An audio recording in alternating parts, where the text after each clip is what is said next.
وأشرقت الأرض بنور ربها ووضع الكتاب وجيء بالنبيين والشهداء وقضي بينهم بالحق وهم لا يظلمون ووفيت كل نفس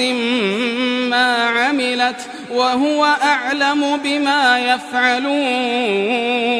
وسيق الذين كفروا إلى جهنم زمرا حتى إذا جاءوها فتحت أبوابها وقال لهم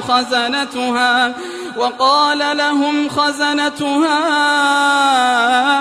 ألم يأتكم رسل منكم يتلون عليكم آيات ربكم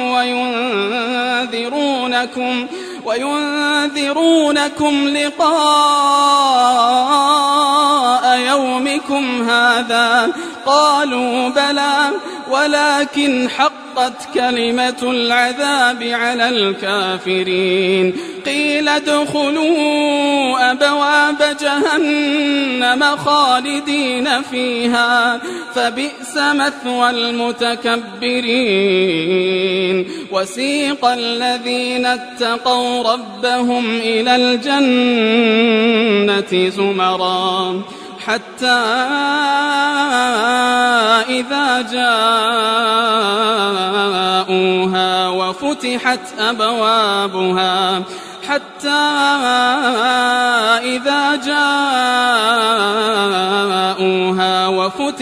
أبوابها وقال لهم خزنتها سلام عليكم طبتم فادخلوها خالدين وقالوا الحمد لله الذي صدقنا وعده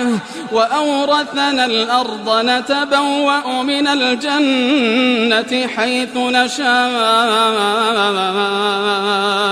فنعم أجر العاملين وترى الملائكة حافين من حول العرش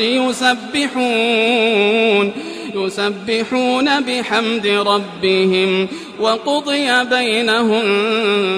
بالحق وقيل الحمد لله رب العالمين। और जमीन अपने परवरदिगार के नूर से चमक उठेगी और आमाल की किताब खोल कर रख दी जाएगी और पैगंबर और दूसरे गवाह हाजिर किए जाएंगे और उनमें इंसाफ से फैसला किया जाएगा और उनके साथ बेइंसाफी नहीं की जाएगी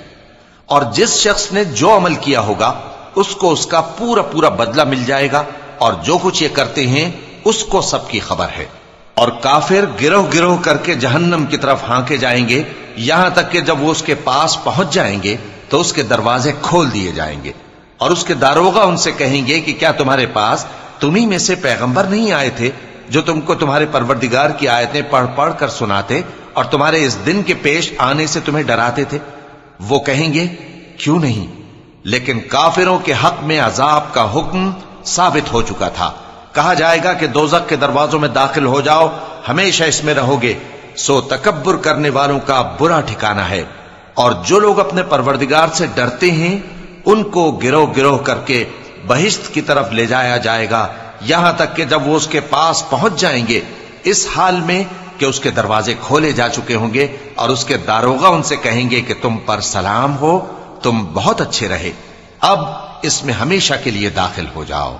और वो कहेंगे कि अल्लाह का शुक्र है जिसने अपने वादे को हमसे सच्चा कर दिया और हमको इस जमीन का वारिस बना दिया। हम बहिश्त में जहां चाहे रहें तो अच्छे अमल करने वालों का बदला भी कैसा खूब है। और तुम फरिश्तों को देखोगे कि अर्श के गिर्द घेरा बांधे हुए हैं और अपने परवरदिगार की तारीफ व तस्बीह कर रहे हैं और उनमें इंसाफ के साथ फैसला कर दिया जाएगा और कहा जाएगा कि हर तरह की तारीफ अल्लाह ही के लिए है जो तमाम जहानों का मालिक है।